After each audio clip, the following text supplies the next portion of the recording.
आज उनसे गुफ्तगू करेंगे एक बहुत ही एमिनेंट ऑथर प्रार्थना जी। तो मैं बगैर ताख़ीर के, क्योंकि जितनी होनी थी वो तो हो चुकी, और मैं गुजारिश कर रहा हूँ प्रार्थना जी से कि तशरीफ़ लाएँ और इरशाद भाई से भी कहना हो तशरीफ़ ले आएँ और इस सेशन को आइए। प्रार्थना जी, प्रार्थना गहलोत और साहब इरशाद कामिल साहब।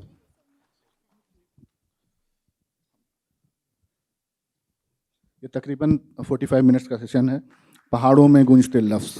मैम अभी सेशन आपके हवाले। नमस्कार। So nice to be here. आप सबको देख के पहाड़ों में सर्दी में इसी तरीके का मौसम हम लोग पसंद करते हैं। आदाब इरशाद भाई, कैसे हैं आप? जी, आदावर्ज आप सबको नमस्कार। बहुत अच्छा हूँ, बहुत बढ़िया हूँ प्रार्थना जी। और बड़ी अच्छी बात है दोबारा आज फिर आप लोगों से मुलाकात हो रही है इनके ज़रिए। और पहाड़ों में गूंजते लफ्ज़, और लफ्ज़ पहाड़ों में भी गूंजते हैं, जहन में भी गूंजते हैं। और सिलसिला किस तरह से आप आगे बढ़ाएंगी? इरशाद भाई, आपका और मेरा हिमाचल आके थोड़ा कॉमन ग्राउंड ज़्यादा हो जाता है। ये आपकी भी ससुराल है, मेरी भी ससुराल है जी। यहाँ मामला थोड़ा नाजुक है ना। हाँ, मतलब मैं के बहुत सारी बोलना दुनिया पड़ता को है। बोलता आता हूँ इस बात को कि मैं पहाड़ों के साथ मेरा कुछ इस तरह से, मैंने किताब जी मैम सीधे बैठी।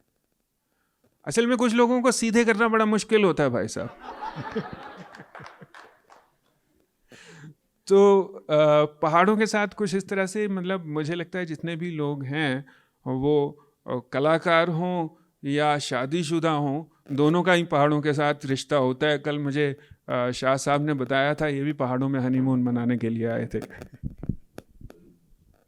पर आप जैसा शायर हो, who has had an iconic line, जो भी मैं कहना चाहूँ बर्बाद करे अल्फाज मेरे, तो जब ससुराल आते हैं तब यू कांट अफोर्ड इट। तब तो अल्फाज कुछ बर्बाद नहीं कर सकते। नहीं, असल में करते हैं। मुझे अक्सर ऐसा हो जाता है कि अल्फाज बर्बाद ही करती हैं। ये लाइन कहाँ से आई मैं आपको बताता हूँ। रॉकस्टार फिल्म का एक गाना है, आप लोगों ने सुना होगा, जो भी मैं कहना चाहूँ बर्बाद करें अल्फाज मेरे।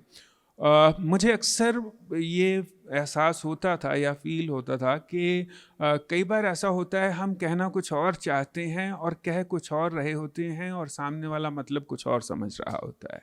ये अक्सर हो जाता है हमारे साथ।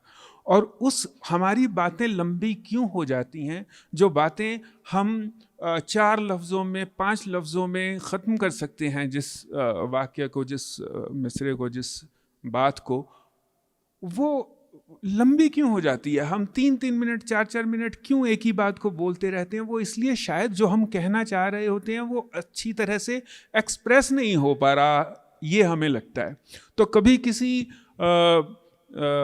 किसी वक्त मैंने लिखा था कि अपना आप भी बेवजह जब और कोई हो जाता है, अपना आप भी बेवजह जब और कोई हो जाता है, यार सुराही मैं मीना सब और कोई हो जाता है, दौरे जवानी में ही इबादत शिद्दत से हो सकती है, दौरे जवानी में ही इबादत शिद्दत से हो सकती है, हाँ ये बात अलग है कि रब और कोई हो जाता है। और इन लफ्ज़ों के मायने कामिल जाने कौन बदलता है, मैं कहता हूँ कुछ और मतलब और कोई हो जाता है। तो ये एक ज़मीन थी, ये एक ग्राउंड था। तो जब जो भी मैं कहना चाहूँ बर्बाद करें अल्फाज मेरे, उस तरह की सिचुएशन आई। सिचुएशन आप सबको पता है कि एक बहुत ही अल्हड़ सा, बहुत ही नाजुक सा लड़का, जिसका उस वक्त नाम जनार्दन था, अपने कॉलेज की बहुत ही हसीन लड़की जिसका नाम गीत था, उसको प्रपोज करने की कोशिश कर रहा है। और वो जिस तरह से भी बात करता है एक हंसी का पात्र बन जाता है, मजाक उड़ जाता है। तो उसकी जो सेंसिटिविटी है वो हल्की नहीं है, उसके जो एहसास हैं वो हल्के नहीं हैं, उसकी जो मोहब्बत है वो हल्की नहीं है, उसका कहने का तरीका हल्का हो सकता है, उसकी शिद्दत हल्की नहीं है। जो कि हम उसी के सफ़र में देखते हैं कि कितनी शिद्दत के साथ वो गीत को मोहब्बत करता था। तो इस वजह से हमें यहाँ जब बात हुई, जो डायरेक्टर हैं इस पिक्चर के इम्तियाज़ अली, और हम सिचुएशन डिस्कस कर रहे थे। सिचुएशन डिस्कस करते करते ही उन्होंने बोला कि words are not enough, I can't express myself, ऐसा उन्होंने कहा कि इस तरह की कुछ बात कहना चाहता हूँ मैं। तो मैंने कहा एक एक्चुअली मेरा पुराना एक बहुत ही एक ज़माने की बात है कि इन लफ्ज़ों के मायने कामिल जाने कौन बदलता है। मैं कहता हूँ कुछ और मतलब और कोई हो जाता है। इम्तियाज़, ये गाना मोहित चौहान साहब ने गाया है, आप बड़े मोहब्बत करते हैं, पहाड़ों के लोग तो बहुत ज़्यादा मोहब्बत करते हैं उनको, ऐसा है ना? इनके सामने मत बोलिएगा, ये इन्हीं की बीवी हैं वो। तो कि इम्तियाज़ के साथ अक्सर ऐसा होता है, वो कोई सिचुएशन बोलता है, मेरे पास कहीं कुछ लिखा पड़ा होता है, मैं उसको सुना देता हूँ। वो अक्सर ऐसा होता है कि कोई वो मक्ते के आसपास की चीज़ होती है, और उसको यकीन मानिए कामिल बिल्कुल भी पसंद नहीं है, ना बतौर इंसान, ना बतौर शायर। वो ये एक पहले का किस्सा मैं आपको और सुनाता हूँ। उसकी सबसे पहली पिक्चर थी सोचाना था। ये हम दोनों डिस्कस कर रहे थे, एक सिचुएशन डिस्कस कर रहे थे कि लड़का और लड़की जैसा कि आपस में वो बिछड़ गए हैं, लड़की कहीं और निकल गई है, फिर वो किसी एक पार्टी में मिलते हैं दूसरी जगह पे, और वहाँ एक गाना चलता है जहाँ पे वो कहता है कि हमने कुछ किया, हम में मोहब्बत हुई थी लेकिन अब टूट गई तो टूट गई, इस तरह का कुछ एहसास उस गाने का हो। तो मैंने उसको मैंने कहा एक ऐसे ही एक बेबहर सी नज़म मैंने लिखी थी। जब मैंने बम्बई आना था तब मैंने उसको अपना एंथम बना लिया था कि कुछ ना हुए तो ना सही, कुछ ना बने तो ना सही, कुछ ना मिले तो ना सही, कुछ ना रहे तो ना सही। क्योंकि आपको बॉम्बे के जाने का कुछ बहुत अंधेरा है वहाँ पे, आपको पता नहीं होता कि आगे रास्ता कुछ दिखाई देगा कि नहीं देगा। मेरी सोच ने तेरे हुस्न के 16 सिंगार कर दिए, अब मुझसे रूठ के सनम तू ना सजे तो ना सही। तो इसी में एक शेर था कि एक पेड़ हमने प्यार का कामिल लगाना है ज़रूर, फल आ गए तो ठीक है, वो ना फले तो ना सही। तो मैंने सुनाया तो मैंने कहा यार ये सिचुएशन है। तो उसने कहा ये एक पेड़ हमने प्यार का, ये शुरुआत तो बहुत अच्छी है, बहुत ही अच्छी शुरुआत है, इससे शुरुआत हम गाना शुरू कर सकते हैं। लेकिन ये बीच में जो कामिल आता है ना, इसको हटाना पड़ेगा यार, कामिल बड़ा परेशान करता है। तो मैंने कहा ठीक है, इसको हटाते हैं, मैं कुछ और लिखता हूँ उस पर। तो इसी को सीधा करना था मुझे, तो मैंने ऐसे लिख दिया उसको कि एक पेड़ हमने प्यार का मिलके लगाया था कभी। वो कहता हाँ ये ठीक है, एक पेड़ हमने प्यार का मिलके लगाया था कभी। जब कामिल आपने फिर भी जोड़ ही दिया। हाँ, मैं वही बताया उसको, मैंने वही कहा, मैंने कहा तुमने कहा कि हटा दो, मैंने हटा भी दिया, लेकिन जब गाना पूरा बन गया मैंने कहा अब तुम्हें बताता हूं कि एक पेड़ हमने प्यार का मिल लगाया था कभी। तो ये वही सिचुएशन, ये मतलब के साथ ही जो आपने कहा कि जो भी मैं कहना चाहूँ बर्बाद करें अल्फाज मेरे, तो वो चाहे उसने कहा कि बड़ी सीधी बात कर, बिल्कुल बिल्कुल ऐसे बात कर जैसे तू कह रहा है, कुछ सुना नहीं रहा, कोई शायरी नहीं है, कोई गाना नहीं है।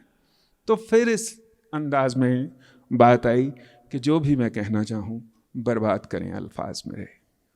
पर इरशाद भाई, जो शायर खुद से ये कहते हो कि जो भी मैं कहना चाहूँ बर्बाद करें अल्फाज मेरे, उस शायर का एतबार कैसे किया जाए?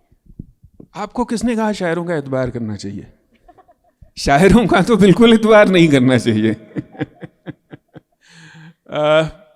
बात ऐसी है, मुझे लगता है कि शायर एतबार करने लायक इस वजह से एक एतबार करने लायक होते हैं, जैसा मैंने अभी जॉर्डन का एग्जांपल दिया, जनार्दन का, कि वो अपनी बात को किसी भी तरह से एक्सप्रेस करे, वो आपको अच्छी लगे, वो आपको बुरी लगे, वो आपको हल्की लगे, वो आपको ख़राब लगे, वो आपको बेबुनियाद लगे, लेकिन उसकी जो इंटेंशन होती है वो बड़ी प्योर होती है। तो प्योर चीज़ों से मोहब्बत करनी चाहिए। अच्छा, कभी ऐसा होता है आप सीरियस पोइट्री भी लिखते हैं और आपके जो फिल्म के गाने हैं they have a deeper meaning. वो आपने आइटम सॉन्ग भी लिखे हैं जिसे आप कहते हैं कि बड़ा, कई बार आपके कुछ इंटरव्यूज़ में मैंने पढ़ा है जहां आप कहते हैं कि कभी बड़ा अजीब सा भी होता है क्योंकि जो आइटम सॉन्ग लिखवाने आते हैं वो शब्द भी देने लगते हैं और ख्याल भी देने लगते हैं, तो लिमिटेशन बहुत ज़्यादा हो जाती है। पर कभी ऐसा होता है कि थोड़ी घबराहट होती हो when you are supposed to write a song कि ये कर पाऊँगा नहीं कर पाऊँगा कैसे, बिकॉज पोइट्री में बहुत फ्रीडम है, आप जो चाहें वो कर सकते हैं। जब फिल्म सॉन्ग की बात आती है तो उसमें बहुत ज़्यादा लिमिटेशन है, सिचुएशन है, हीरो है, हीरोइन है, उनका क्या कैरेक्टर है, फिर डायरेक्टर है, म्यूज़िक डायरेक्टर है, म्यूज़िक डायरेक्टर एक धुन बना रहे हैं जिसमें मीटर में फिट होने चाहिए शब्द। Do you ever feel afraid? Actually मुझे ऐसा लगता है कि शायरी और नगमा निगारी में यानी गीतकारी में, लिरिसिस्ट और पोइट में फ़र्क क्या है, मैं पहले थोड़ा सा ये बयान कर दूं। पोइट अपना ख्याल किसी भी बहर में यानी किसी भी मीटर में जो कि हैं, अगर नहीं वो किसी मीटर में बैठ रहा तो खुली नज़म में अपने ख्याल को किसी भी तरह से एक्सप्रेस कर सकता है, कभी भी कर सकता है और कितने भी दिन ले सकता है उसके लिए, उस ख्याल को एक्सप्रेस करने के लिए। नगमा निगार के साथ ऐसा नहीं है। नगमा निगार को 99 यानी गीतकार को 99.9% धुन पे लिखना पड़ता है। धुन पहले होती है, उसके बाद वो लिखा जाता है। सिचुएशन एक होती है, उस सिचुएशन पे उसको कुछ लिखना होता है। आपने जो भी सुना है, जग घूमिया थारे जैसा ना कोई, या मेरी नज़रों में है तेरी नज़रों में है तेरे सपने, तेरे सपनों में नाराज़ी, मुझे लगता है बातें दिल की होती लफ्ज़ों की धोखेबाजी, तुम साथ हो या ना हो क्या फ़र्क है, बेदर्द थी ज़िंदगी बेदर्द है अगर तुम साथ हो। ये सब मीटर में लिखी हुई चीज़ें हैं। कुन फाया कुन मीटर पे लिखी हुई है, फिर से उड़ चला मीटर पे लिखा हुआ है। मतलब अगर सिंपल लैंग्वेज में कहें तो ट्यून पहले बनी है, धुन और फिर आपने लिखा जी है। पहले धुन बनी है, पहले धुन दी गई है, उस धुन के ऊपर सिचुएशन के हिसाब से लिखा गया है। गीतकार के पास एक धुन होती है जो पहले से दी गई होती है, जो पास होती है। जब म्यूजिक डायरेक्टर गीतकार के साथ काम कर रहा होता है तो वो कहता है ये धुन है, आप लिखो, अगर 19-21 हो गया तो हम एडजस्ट कर लेंगे। जो कि मेरा तजुर्बा ये मैं आपको बताता हूँ, जब एक बार धुन पास हो जाती है वो बिल्कुल एडजस्ट नहीं करता, बिल्कुल एडजस्ट नहीं करता है।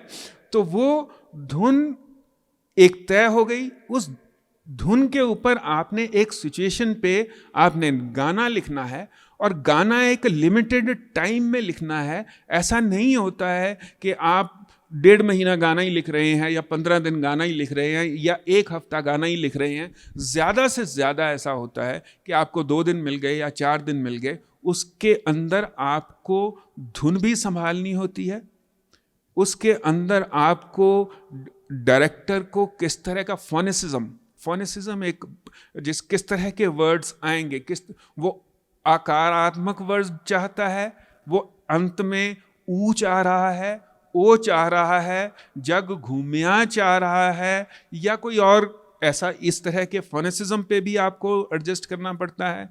आपको किस सिचुएशन में गाना है ये भी ध्यान में रखना पड़ता है। आपको एक्टर भी संभालना पड़ता है, कौन सिंगर गाना किस तरह का है, कौन सिंगर गाएगा, तो आपको थोड़ा सा वो भी ख्याल रखना पड़ता है। और साथ साथ थोड़ा सा अपने आप को यानी इरशाद कामिल को भी बचाना पड़ता है साथ साथ। तो मुखड़ा जो होता है फिल्म का वो सिचुएशनल होता है, जो सेकंड अंतरा होता है वो एक्चुअली बड़े लेवल पे जैसे। और फिर एक मैं बहुत ही इम्पॉर्टेंट भूल गया हूँ इसी कैटेगरी में इंसान, जो पब्लिशर होता है, म्यूज़िक पब्लिशर, जैसे टी सीरीज़, उसको हमेशा हिट ही गाना चाहिए होता है। तो आपको गाना हिट भी बनाना होता है हो। तो अक्सर जब मुखड़ा बन जाता है एक और उसके बाद अंतरा हो जाता है एक, जब वो उनकी पकड़ में आ जाती हैं तो सब के सब ये जो आला लोग हैं ये थोड़े शांत हो जाते हैं। पब्लिशर भी शांत हो जाता है, डायरेक्टर भी शांत हो जाता है, एक्टर भी शांत हो जाता है और म्यूज़िक डायरेक्टर भी शांत हो जाता है। जब ये लोग शांत हो जाते हैं, शाम हो जाती है, फिर रात को इरशाद कामिल उठता है और दूसरे अंतरे में लिखता है कि मांगा जो मेरा है जाता क्या तेरा है, मैंने कौन सी तुझसे जन्नत मांग ली, कैसा खुदा है तू बस नाम का है तू, रब्बा जो तेरी इतनी सी भी ना चली। वहाँ फिर उस छोटी सी जगह पे इरशाद कामिल अपने आप को बचाता है, क्योंकि वो छोटी सी जगह उन सब लोगों की नज़रों से बची हुई होती है। और उस बची जगह पे आप अक्सर, आप कोई भी मेरा गाना देख लीजिए, कोई भी गाना देख लीजिए, आपको दूसरे अंतरे में आपको कुछ मिलेगा। भले वो तुम हो और आधा सा वादा कभी आधे से ज़्यादा, कभी जी चाहे कर लूँ इस तरह वफा का, तोड़े ना टूटे कभी छोड़े ना छूटे कभी, जो धागा तुमसे जुड़ गया वफा का, मैं तेरा सरमाया हूँ जो भी मैं बन पाया हूँ तुमसे ही। तो सेकंड अंतरे में एक जगह होती है, उसका ख्याल रखना बहुत ज़रूरी मेरे लिए है। इरशाद भाई, ये जो प्रोसेस आप पूरा बता रहे थे एक गीत को लिखने का, हाउ डज इट बिगिन? आपको एक गाना मिला, 2 दिन मिले, लग्जरी हुई तो 4 दिन मिले। Are you working day and night on that song? देखिए 3 लोग हैं जो जिनकी ड्यूटी ना 24 घंटे चलती है। एक्चुअली अगर मान लीजिए हम 48 घंटों में गिनते दिन रात को, तो 48 घंटे चलती है। जैसे पुलिस वालों की ड्यूटी 24 घंटे चलती है, जैसे डॉक्टरों की ड्यूटी 24 घंटे चलती है, उसी तरह से शायरों की ड्यूटी भी, गीतकारों की ड्यूटी भी 24 घंटे चलती है। वो नहा रहे होते हैं तब भी लिख रहे होते हैं, वो खा रहे होते हैं तब भी लिख रहे होते हैं, जब वो अपनी स्टडी में होते हैं तब भी लिख रहे होते हैं। कई बार ऐसा भी होता है कि वो आपसे बात कर रहे होते हैं तब भी लिख रहे होते हैं। ये चालाकी पकड़ना आसान नहीं है शायरों की। तो ये 24 घंटे की ये जो 2 दिन मिलते हैं, उन 2 दिनों को आप इस तरह से आप देखते हैं कि हम लगातार, मतलब उस लग्जरी को कह लीजिए कि अगर 4 मिल गए तो बड़ी अच्छी बात है, पर मुझे ऐसा लगता है कि अगर बात होती है तो वो दिनकौरी साहब का शेर है शायद, कि शेर अच्छा बुरा नहीं होता, या तो होता है या नहीं होता। हाँ, दिनकौरी साहब का ही है ना जी। तो वो बात जब लिखी जाती है, कोई लाइन आ जाती है, कोई बात समझ में आ जाती है, तो आपको लगता है आ गई। उसके बाद फिर आप ड्राफ्ट बनाना नहीं बनाते हैं, बंद कर देते हैं उस ड्राफ्ट बनाना। और कई बार ये भी होता है कि कोई ऐसी थॉट होती है जो होती है आपके पास, लेकिन धुन आपको अलाउ नहीं कर रही होती। तो धुन अलाउ नहीं करती, वो कैसे उस धुन के अंदर लेके आना है उस ख्याल को, वो वक्त ले लेता है आपका। तो इस तरह की जद्दोजहद मुझे लगता है चलती रहती है साथ साथ। ये जो गीत लिखने का काम है बहुत ज़्यादा क्रिएटिव काम है, और मोस्टली जो लिखा करते हैं उनका कहना ये है it just comes to you. वो कुछ रूहानी वो है जो आ जाती है और आप लिख जाते हैं। कभी कभी ऐसा होता है कि आप पीछे मुड़ के देखें तो खुद सोचते हैं ये कैसे लिखा मैंने। जिस दायरे में आप काम कर रहे हैं उसमें इतनी ईजिली वो चीज़ ग्रास्प करना आसान तो नहीं होगा। जी, आसान तो नहीं है। आसान तो असल में कुछ नहीं होता। आसान तो अगर आप माने तो ढंग से सांस लेना भी आसान नहीं होता, उसमें भी बहुत मुश्किलें आती हैं। लेकिन जो आपने कहा कि जब वक्त कम होता है, एक मैं आपको एक छोटी सी बात बताता हूँ, इसी का जवाब है वो।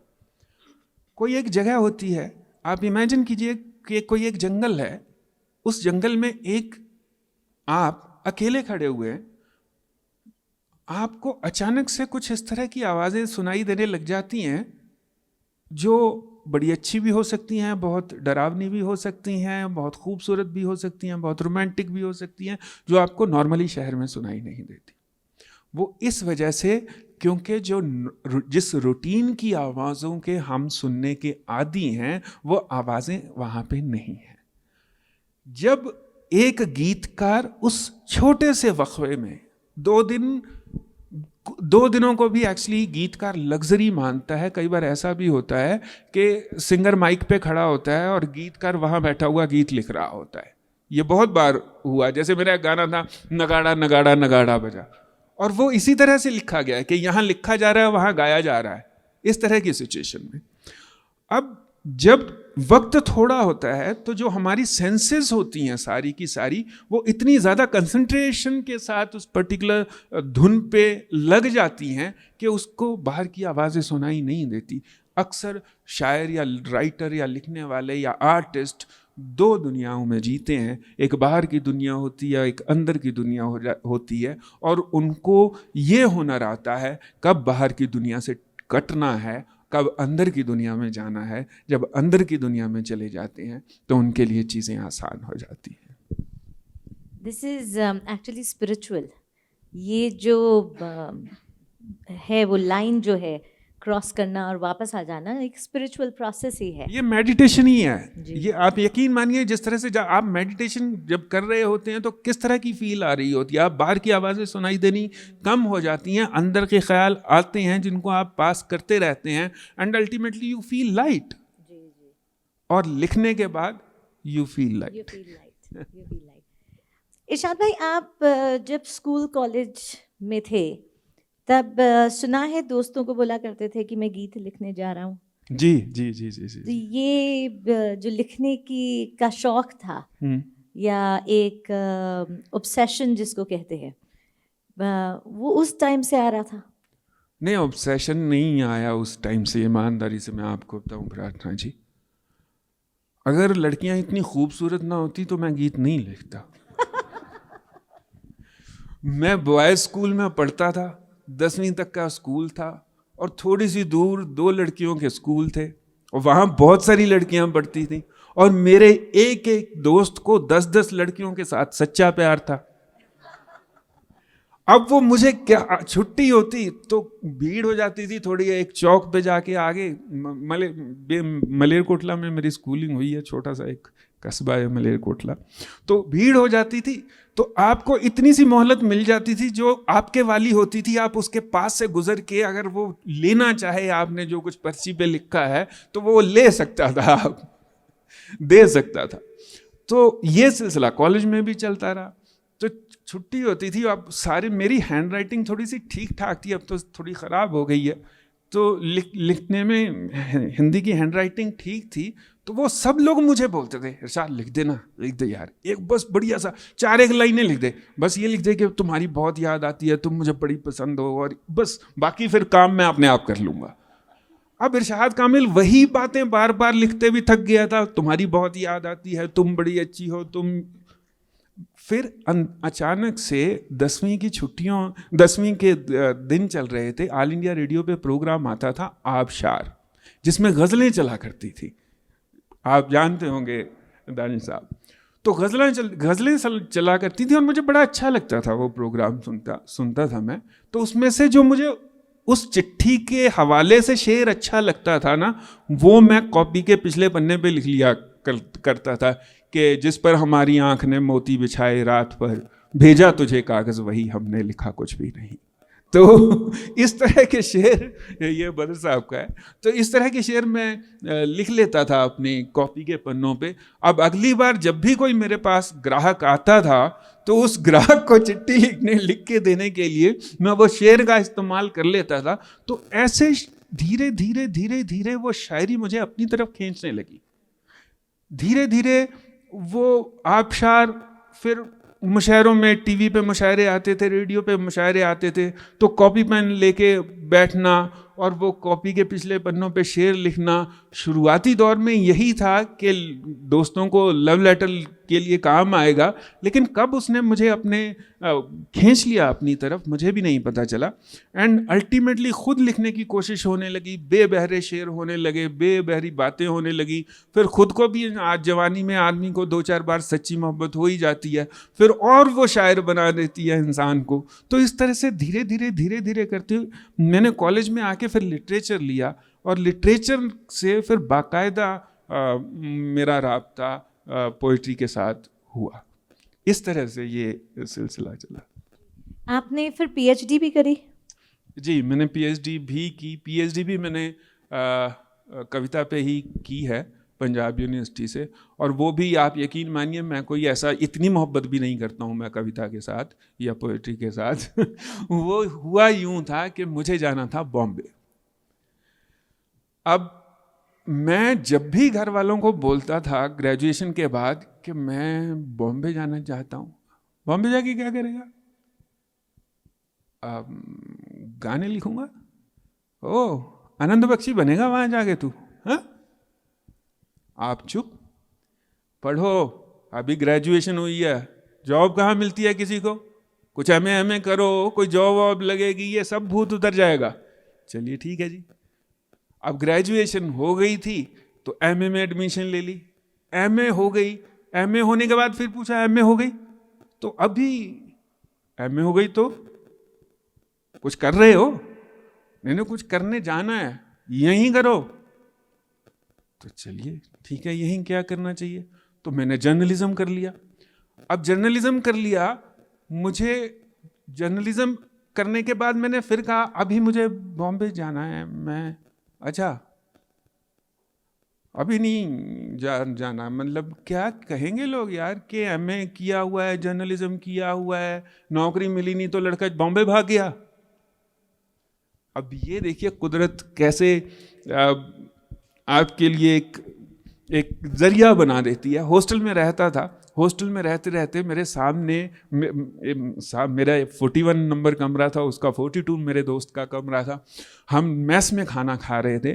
खाना खाते खाते वो होता क्या था, माएँ ना, अभी तो पता नहीं मुझे हॉस्टल्स में कैसे किस तरह की ज़िंदगी है, माएँ घर का निकला हुआ देसी घी का 1 किलो का डिब्बा दे देती थी, और फिर वो साथ में एक छोटी सी डिबिया भी दे देती थी, पूरा मत लेके जाना मेस में, एक ही बार में ख़त्म हो जाएगा।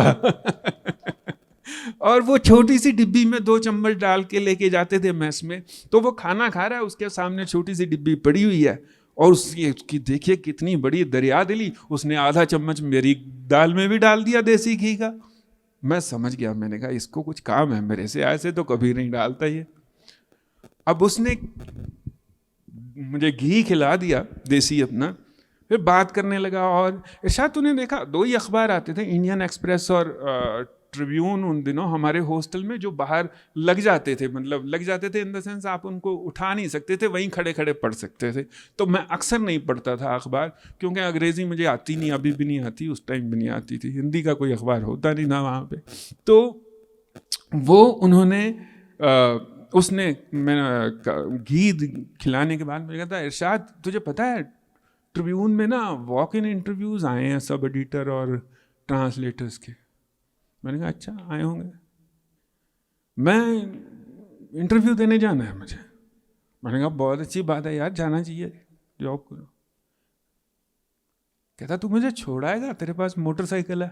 ओह, मैंने कहा ये आधा ही चम्मच, मतलब मेरा आधा लीटर तेल खाएगा ये बंदा। तो मैंने कहा अब इसका यार, लोगों ने नमक खाया होता है, मैंने घी खाया, तो मुझे तो छोड़ के ही आना पड़ेगा इसको। तो मैं ले गया उसको ट्रिब्यून, और ट्रिब्यून गया तो उसने कहा कि वॉक इन इंटरव्यू है, देखा ज़्यादा लोग नहीं है, 20-22 लोग भी हैं, मेरा तो 4था नंबर ही है यार। कहता आ जाएगा, तो तुम इधर ही रुको आधा घंटा, गन्ने का जूस पियो, मैं वापस आता हूँ। तो वापस ही चलेंगे फिर दोनों इकट्ठे। अब मैं मई के महीने में कितने गन्ने के जूस पीऊँ वहाँ रेडी पे खड़ा हुआ, और मैंने सोचा यार ये क्वालिफिकेशन तो मेरी भी बराबर की है, मैं भी अंदर जाके एसी में बैठ जाता हूँ, मुझे क्या तकलीफ है। मैं चला गया अंदर, और उन्होंने ऑब्जेक्टिव टाइप का एक 20 क्वेश्चंस का एक पेपर दिया पहले 10 मिनट में, और उसके बाद इंटरव्यू थे। तो आया पेपर, तो हमने भी वो गलत सही कर दिया और लगा दिए निशान। और जब आ गया वो रिटर्न का जो ऑब्जेक्टिव टाइप का टेस्ट का रिजल्ट आया, तो वो फेल हो गया और मैं पास हो गया। मैं पास हो गया तो मैंने कहा भैया अभी तो मैं इंटरव्यू दे के ही जाऊंगा। अब उसको छोड़ने गया था, इंटरव्यू हो गई, जॉब लग गई। अब मेरी जॉब लग गई तो मैं बड़ा खुश हो गया। मैंने कहा वो जो बात थी ना कि मुझे बॉम्बे जाना है, अब तुमने पोस्ट ग्रेजुएशन भी कर ली है, जर्नलिज्म भी कर लिया है, जॉब तो मिली नहीं, लोग कहेंगे, और वो इधर वाली बुआ और उधर वाली मासी और इधर वाले ताया, वो सब पता नहीं कब कहते हैं, मैंने कभी सुना नहीं है ऐसा कब कोई कहता हुआ, पर कहते ही होंगे, सबके ही माँ बाप ऐसे बोलते हैं।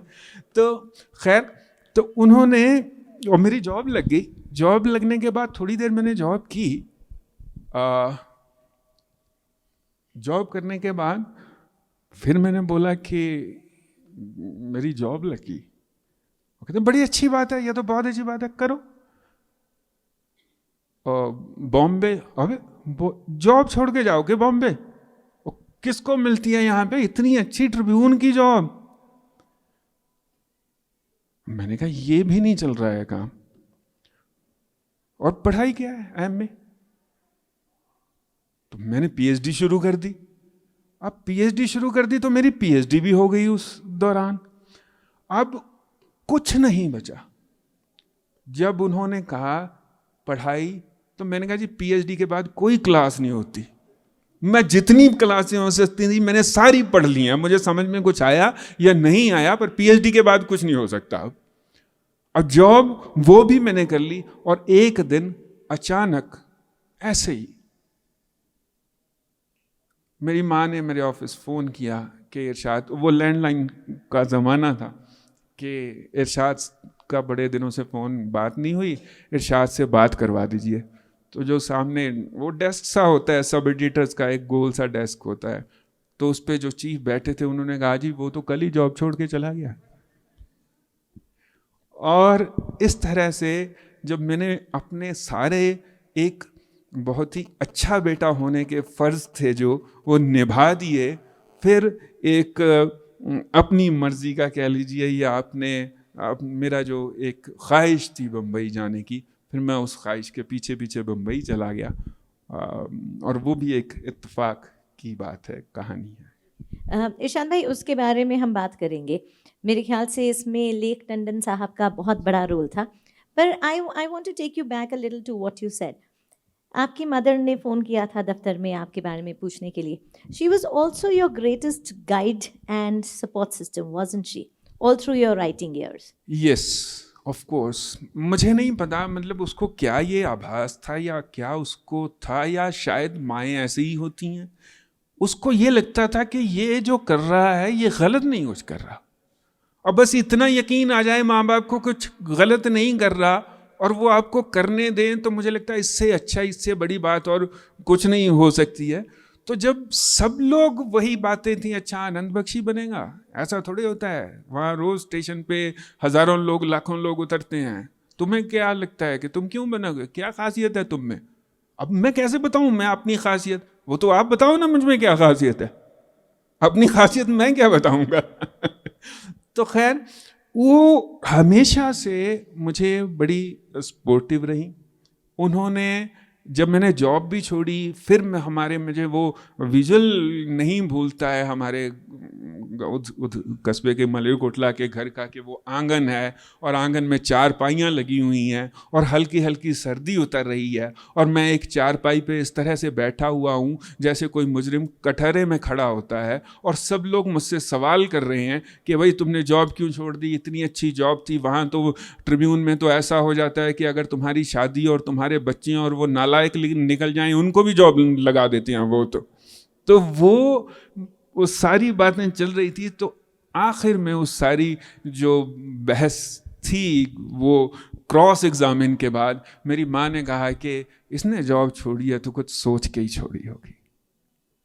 वो बहुत बड़ा मेरे लिए हौसला रही, और मेरे लिए मेरी एक जिसे कहते हैं लिखने को काफ़ी उत्साहित करती रही। मुझे ये एक याद आ रहा है, शाह साहब बैठे हैं, दानिश साहब बैठे हैं, मैं सुना दूँ दो कि जब से आंसू पलकों की मेहराब हुआ है। मेहराब वो जो होते हैं ना, गुंबद मेहराब इस तरह से बने होते। जब से आंसू पलकों की मेहराब हुआ है, तेरा गैर ज़रूरी गम नायाब हुआ है। जब से आंसू पलकों की मेहराब हुआ है, तेरा गैर ज़रूरी गम नायाब हुआ है। ये शेर जिसके लिए मैंने ये मतलब कहा था कि आंगन में दीवार उठी तो अम्मी का दिल, आंगन में दीवार उठी तो अम्मी का दिल, दो मुल्कों में टूटा सा पंजाब हुआ है। ये अपार्ट ऐसे याद आ गया तो मैंने सोचा सुना दूं जी। इरशाद भाई, I personally believe, I've been following your work.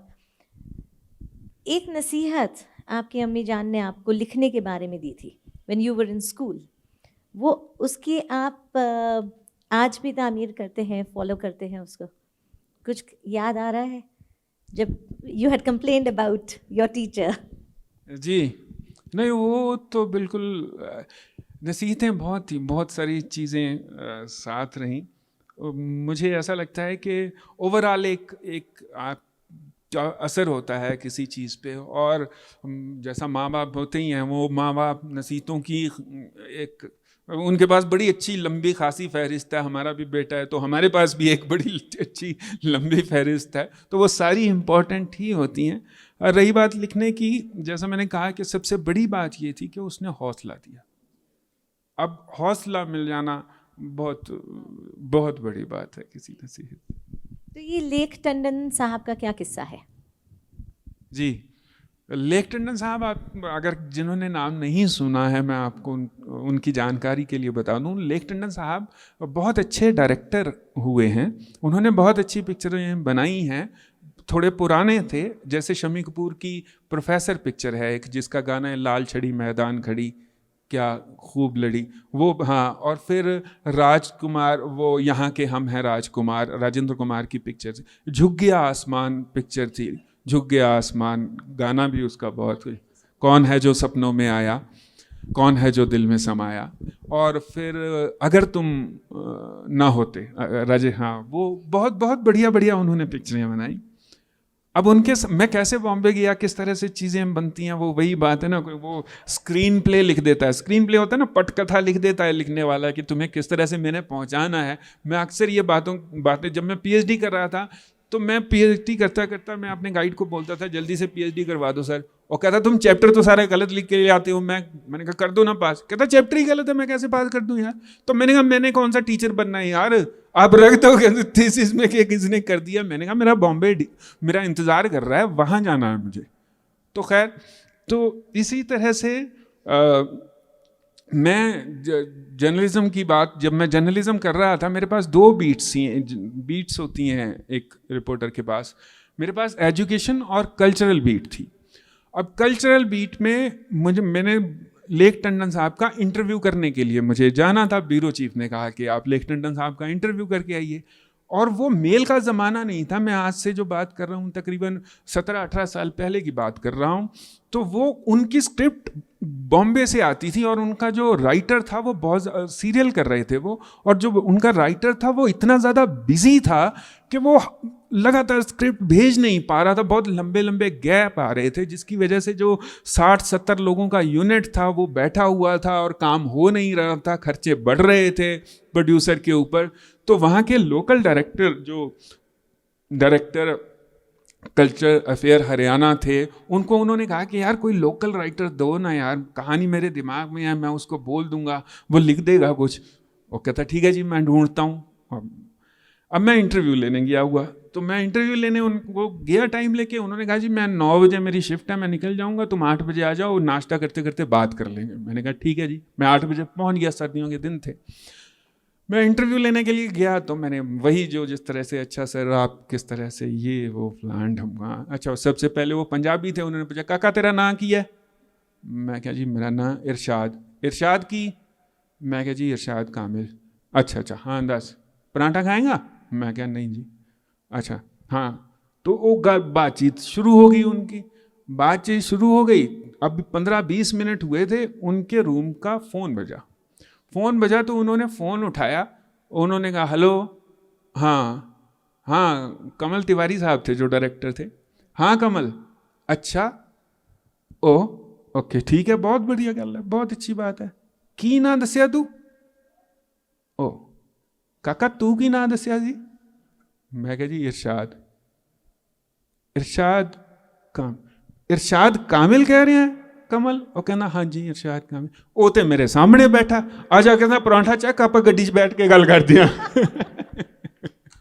मैंने वहाँ से पराठा लिया लिटरली, उनके साथ गाड़ी में बैठा और वहाँ चंडीगढ़ से कोई 20-22 किलोमीटर दूर शूटिंग चल रही थी। और मुझे ये बात समझ में नहीं आई कि वो उन्होंने क्यों ये बात की। इमीडिएटली मैं अपनी माइंड सेट में गया हुआ था, तो मैं उसी तरह से डेक्टाफोन होता था मेरे पास, मैं लेके हाँ सर तो फिर ये, हाँ सर फिर ये, तो करता जा रहा था।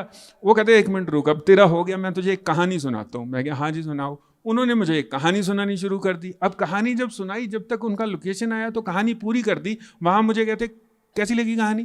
मैंने कहा जी बहुत अच्छी है, बहुत बढ़िया, बहुत अच्छी है। तो फिर जो मैंने तुझे कहानी सुनाई है ना, उसका स्क्रीन प्ले लिख के डायलॉग लिखना शुरू कर दे, कुर्सी ले ले उधर बैठ जा। मैंने 22 दिन मैंने वो शेड्यूल निभाया।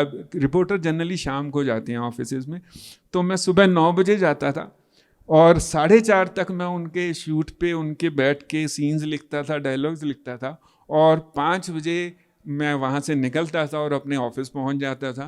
और जो भी मेरे कोई रिपोर्टिंग होती थी, जो मैं सुबह लिखानी होती थी, वो और भी रिपोर्टर दोस्त हैं, यहाँ कोई रिपोर्टर बैठा हो तो उनको ज़्यादा पता होगा कि आप कई बार ऐसी भी रिपोर्टिंग कर देती हैं कि आप वहाँ गए नहीं होते सिचुएशन में, फिर भी रिपोर्टिंग हो जाती है, क्योंकि आप दूसरे 2-4 दोस्तों को फ़ोन करके पूछ लेते हैं, हाँ भाई क्या हुआ था, गुलाम अली ने क्या गाया, अच्छा कौन कौन सी गज़लें गाई, 2-4 मुझे भी लिखा दे। वो 2 गज़लें लिखनी होती हैं जी, बहुत अच्छा गाया, मंत्र मुग्ध कर दिया और तालियों की झंझनाहट हो गई, तो बाकी तो फिर यही लिखना होता है आगे, है ना।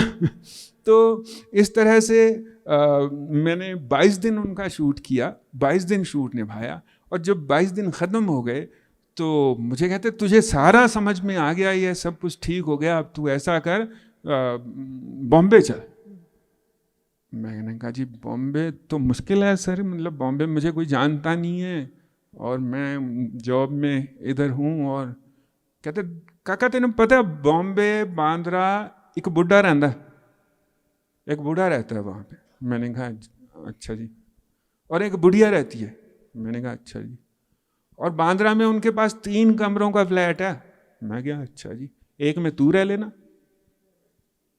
मैंने कहा ये मतलब इतने इनकरेजिंग थे, हालांकि मैं उनके पास रहा नहीं तो खैर उन्होंने फिर मुझे साथ ले गए। उन्होंने कहा कि 15 के दिन का काम है, वो निपटार के, क्योंकि अब तुम एक सीक्वेंस समझ गए हो, ये ख़त्म हो जाएगा तो फिर वापस आ जाना। 15 दिन के लिए मैं बॉम्बे गया था और 9.25 महीने के बाद मैं बॉम्बे से लौटा था। तब तक मेरी जॉब राम नाम सेट हो चुकी। ये किस साल की बात है? ये किस साल की बात है? ये 2001-2 की बात है जी। और इसके 3-4 साल बाद आपने पहला गाना लिखा चमेली के लिए। किसके लिए? चमेली। चमेली मेरी पहली रिलीज्ड पिक्चर थी जी, और सोचा ना था पहली साइंड पिक्चर थी। जी, सोचा ना था मेरी पहली साइंड पिक्चर थी। और ये भी ज़िंदगी में यही होता है यार, हर एक किस्से ही होते हैं छोटे छोटे जिनको हम ज़िंदगी कह लेते हैं। अच्छे हों तो वो अच्छी ज़िंदगी होती है, ख़राब हों तो वो ख़राब ज़िंदगी होती है।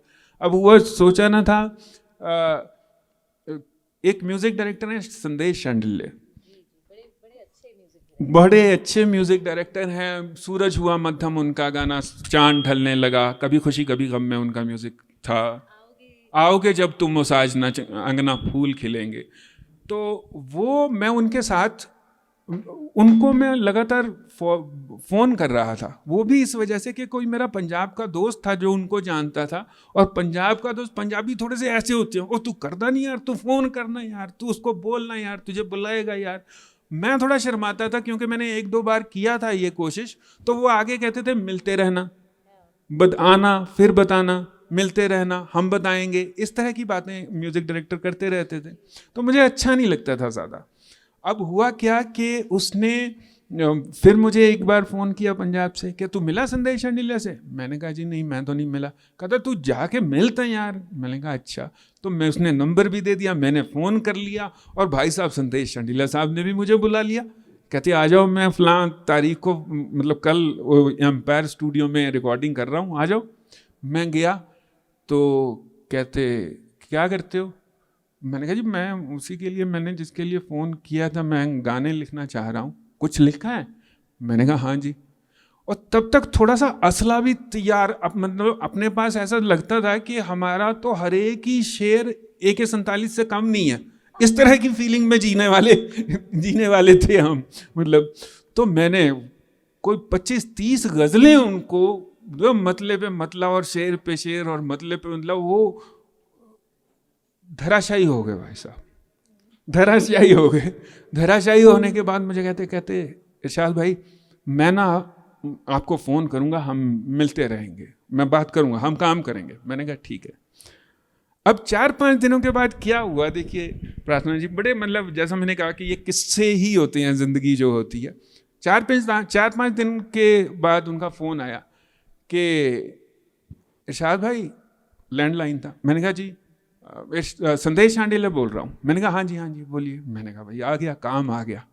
अर्षा वो आपने कुछ सुनाया था कि धूप का एक टुकड़ा, पता नहीं क्या, कुछ अजीब सी बात थी। मैंने कहा जी हाँ जी मैंने सुनाया था कि धूप का एक टुकड़ा रहता है इन पलकों की छाँव में, अच्छा खासा शहर बसा है एक छोटे से गाँव में।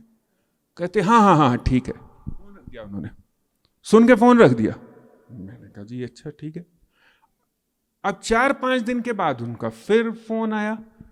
अच्छा इरशाद भाई, वो जो आपने सुनाया था कि वो अपने होंठों से तेरी पलकों पे उल्फत, क्या था वो, अपने होंठों से तेरी, हाँ मैंने कहा जी वो अपने होंठों से तेरी पलकों पे उल्फत लिख दूं, आ तेरे नाम नए ढंग से एक खत लिख दूं। हाँ वही, बहुत अच्छा। फ़ोन रख दिया उन्होंने। मुझे समझ ही नहीं आ रहा था सच में प्रार्थना जी कि ये हो क्या रहा है। वो हर 4-5 दिन के बाद मुझे फ़ोन करते हैं, बोलते हैं अच्छा वो फलां क्या चीज़ थी, मैं सुनाता हूँ और सुनने के बाद तुरंत फ़ोन रख देते हैं। अब जब तीसरी बार उनका फ़ोन आया, मैं बिल्कुल तैयार बैठा था। मैंने कहा भाई इस बार तो मैं पूछ ही लूँ, पकड़ ही लूँ इनको कि ये जा कहाँ रहे हैं। तो उन्होंने फ़ोन किया। फिर अच्छा इरशाद भाई, मैंने कहा एक मिनट। मैंने कहा संदेश भाई आप ये बताइए, आप मैं पूछते हैं, मैं सुना भी देता हूँ, उसके बाद तुरंत आप फ़ोन रख देते हैं, मतलब मुझे समझ में नहीं आ रहा बात क्या है। उन्होंने कहा यार इरशाद बात ऐसी है ना, मेरा ना अफेयर चल रहा है, मैं तेरे से शेर सुनता हूँ और आगे जाके मुझे फटाफट सुनाना होता है।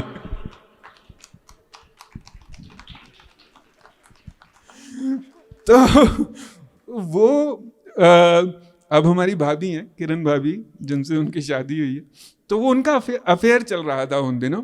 अब फिर इम्तियाज़ ने संदेश शांडिल्य को सोचना था के लिए म्यूज़िक डायरेक्टर साइन कर लिया। अब म्यूज़िक डायरेक्टर साइन किया तो इम्तियाज़ ने बोला कि यार मुझे ना कोई नया लड़का चाहिए जिसके साथ बात हो, थोड़ा ऐसे मज़ा आए, थोड़ा एक जिसे कहते हैं ना कि आटे और नमक की तरह गुंथ जाएं एक दूसरे में कोई। तो कहता है एक पंजाब से आया है लड़का नया, ठीक ठाक बात करता है, सही लिख लेता है। अच्छा कहता भेजो। अब उनका भाई मेरा फर्ज, मतलब मेरे लिए, मुझे फेवर करना बहुत ज़रूरी था उनके लिए, मैंने बहुत अच्छे काम में उनको फेवर किया था, है ना। तो मैं इम्तियाज़ से मिलने गया, पता नहीं कैसे 10 मिनट के अंदर हमें ऐसे लगा कि ओके वी क्लिक्ड। मतलब उसने साहिर से बात शुरू की, मैंने फैज़ से बात शुरू की, वो मीर पे आया, मैं गालिब पे आया, वो मीरा के बारे में बात करने लगा, मैं सूरदास के बारे में बात करने लगा। अचानक से एक कनेक्शन, जिसे कहते हैं ना कि एक कनेक्शन बन गया। एंड वो कनेक्शन इस तरह से अभी तक बना हुआ है, लगभग सारी, वो रॉक स्टार हो, वो तमाशा हो। अब रॉक स्टार के गाने हमारे एक उसमें मोहित चौहान साहब कितना बढ़िया उन्होंने गाया है और क्या यादगारी एल्बम है मुझे लगता है। तो बहुत अच्छे कमेंट मिले उसके, प्यासा के बाद आज के ज़माने में अगर कोई एल्बम है तो रॉक स्टार है, इस तरह के। हालांकि ये कोई बहुत अच्छी तशबीह नहीं है, वो प्यासा है, पर फिर भी एक अच्छी, आप समझ आते हैं कि ये कहना क्या चाह रहे हैं। तो वो सारी की सारी पिक्चरें अभी तक उनके साथ जो हाल फिलहाल में बन रही है वो चला है सिलसिला। इरशाद भाई एक आखिरी सवाल आपसे पूछूंगी। ये सेशन का जो हमारा नाम था पहाड़ों के लफ्ज़, पहाड़ों में आकर कितना आदमी इंस्पायर होता है लिखने के लिए, या अगर इसको थोड़ा ट्विस्ट कर दे और कहें पहाड़ों से लफ्ज़ पहाड़ से भी हो सकते हैं, टूट पड़ सकते हैं आपके ऊपर, मुश्किल हो सकता है उनको एक्सेप्ट करना, मुश्किल हो सकता है उनको पार पाना, आपके क्या ख्याल है? मुझे लगता है मुझे तो आदमी दो तरह के होते हैं, वो अपने आप को इस लहजे से जाने या ना जाने, पर आदमी दो ही तरह के होते हैं, इंसान दो ही तरह के होते हैं, या पहाड़ पसंद करने वाले या समंदर पसंद करने वाले। मुझे बहुत कम लोग मिले हैं रेगिस्तान पसंद करने वाले।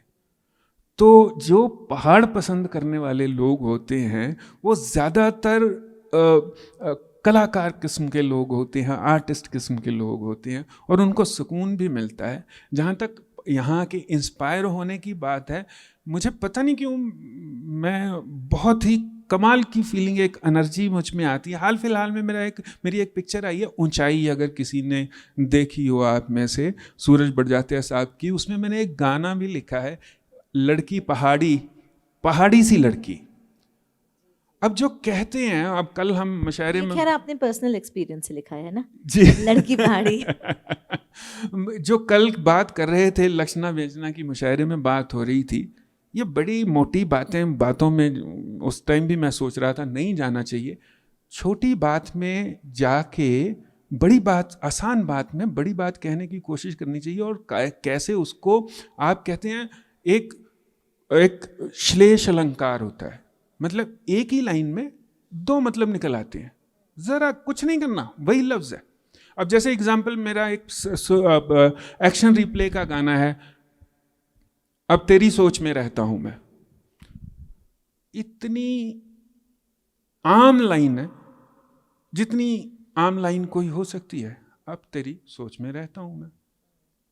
इसका मतलब ये है कि मैं तुम्हारी सोच में रहता हूं, मतलब तुम्हें सोचता रहता हूं।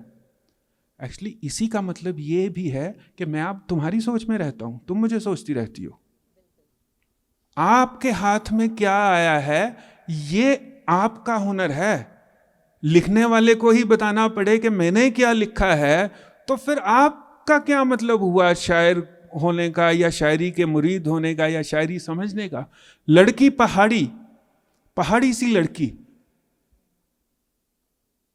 पहाड़ की लड़की है, और पहाड़ी सी लड़की, पहाड़ी कितनी खूबसूरत होती है। जैसे मैंने कहा इंस्पायर, क्योंकि सिमलीज ऐसे ही नहीं हो सकती ना कि तुम्हारी आंखें समंदर हैं और ये काजल रात की तरह है, और जुल्फें तुम लहराती हो तो हवाएं चल पड़ती हैं, तूफान आ जाता है। ऐसा ही तो नहीं हो सकता ना, और भी कुछ हो सकता है ना। तो वो सारी सिमलीज या उस तरह की बातें मैं गानों में कोशिश करता हूँ। पहाड़ ऑब्वियसली मुझे इंस्पायर करते हैं, जब मुझे मौका लगता है मैं आ ही जाता हूँ आने बहाने। Thank you so very much. I think we've come to the fag end of our conversation. I hope आप लोगों को मज़ा आया होगा. Are we taking any questions or we just okay? Right. जी. चलिए, बहुत बहुत शुक्रिया, बहुत शुक्रिया आप लोगों का, बहुत मोहब्बत, बहुत ही मोहब्बत। Thank you so very much. Thank you, इरशाद भाई. Thank you.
मैम आप ले आइए, 2 मिनट तो तशरीफ़ रखिए। इस तरह तो होता है इस तरह के कामों। ये तो मुझे कल भी दे मेरी दूसरी ले लीजिए, टोपी ही तो है। नहीं बड़ी टोपियाँ पहना रहे हैं। मैम ये आपके लिए। जी जी,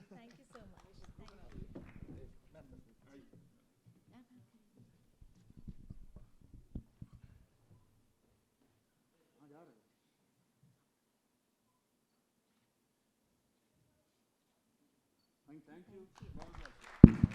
बहुत शुक्रिया, थैंक यू इरशाद भाई, थैंक यू प्रार्थना जी। अब इसको हटा दीजिए, गुनगुनाती हुई शाम।